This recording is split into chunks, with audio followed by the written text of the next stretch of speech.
Hi, my name is Brandon, and I'm an alcoholic and addict in recovery. When I was reading This Naked Mind by Annie Grace this morning, the passage that I read, there was one thing that stuck out that reminded me of something that happened to me in the past that I thought was worth mentioning. I'll read the passage first. She says, I closed my mind to the dangers of drinking. I went to great lengths to justify alcohol and encouraged others to drink with me. Drinking with other people seemed more fun, but I now see it was less stressful. It's not drinking alone when we're by ourselves that bothers us. It's drinking by ourselves in the company of people who are not drinking that makes us question our choice. When no one else is drinking, you feel quite dumb standing around drinking something that is making you lose control of your faculties. If everyone is doing it, even if it goes against your rational judgment, you don't have to come up with reasons to justify it. If everyone is doing it, there must be good reasons. It must not be that bad. It's amazing how far we will go to delude ourselves. Tell a lie long enough and convincingly enough, and even the liar will believe it. So when I was in college, I had a group of close friends that I drank with all the time. And anytime we hung out, there was usually someone drinking. And even if you were the only person drinking, nobody batted an eye at it. There were usually other drugs being used. It was an environment where people were constantly getting some form of inebriated. As this group of friends moved out of college and into the real world, I continued that mode in my life, and I continued to try to maintain some kind of high or altered state of consciousness, no matter what was going on. And one day, one of my friends from college, he was giving me a lawnmower because he was moving out of state and didn't have any good place to sell it, and it wasn't worth that much anyway. And so he brought it over. It was about 11 o'clock in the morning on a Saturday, which to me was, I was probably 3 or 4 beers in at that point. And he came by and I said, hey, why don't you come in for a beer? And I'll never forget the way he looked at me. He looked at me with this mix of curiosity, concern, and pity.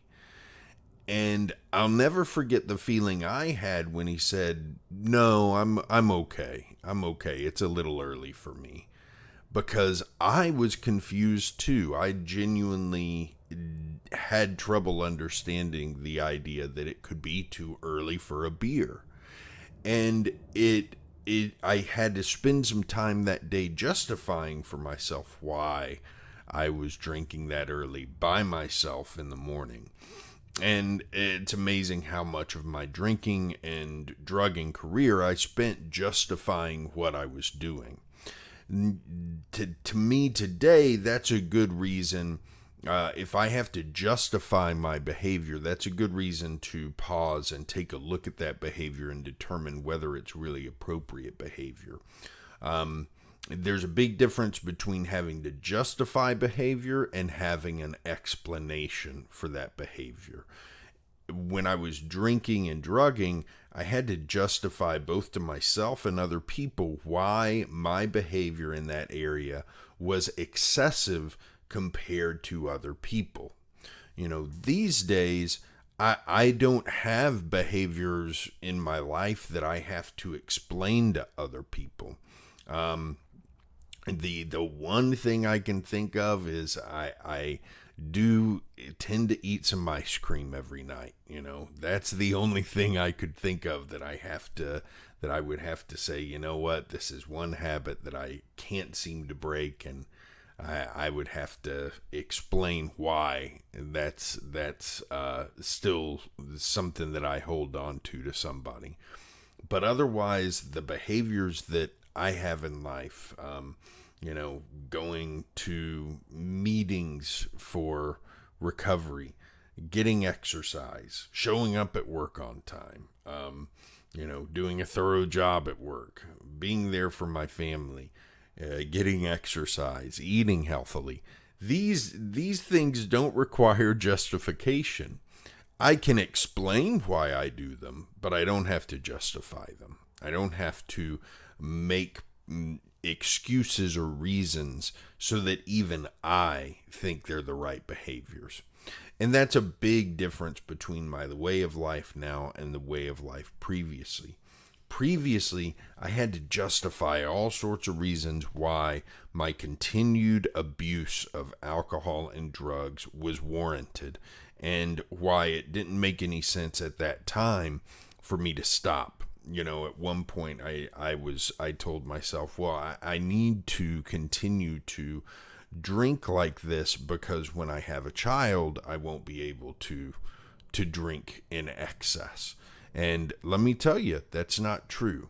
If you are at a point where you are saying, well, I'm going to keep drinking and doing drugs right now because in the future I won't, more than likely, when the future arrives, you will figure out a way to continue that behavior. That's what I did.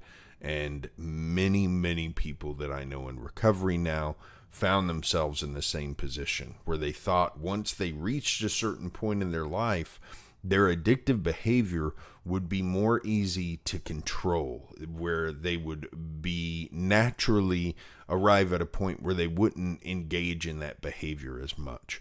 And what we find is that if we truly are in an addictive cycle of behavior, it's very easy to justify that behavior no matter what is going on in our lives. That's part of what makes it addictive. So justification of addictive behavior is a really, really important thing to think about when you're considering whether you actually have a problem with alcohol, with drugs. And, in general, I would say if you wonder whether you do, there's a good chance you do. But another thing to look at is, am I having to justify my behavior to myself and others in order to make it feel okay? And look a little deeper and say, even after that, does it really feel okay? Or am I just saying things that make it sound like there might be some decent reasons why I keep doing this?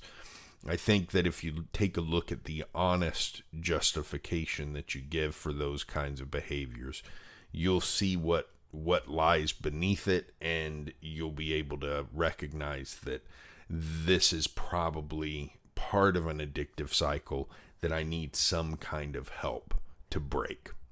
That's it for today. I'll be back here tomorrow with more. Have a good one.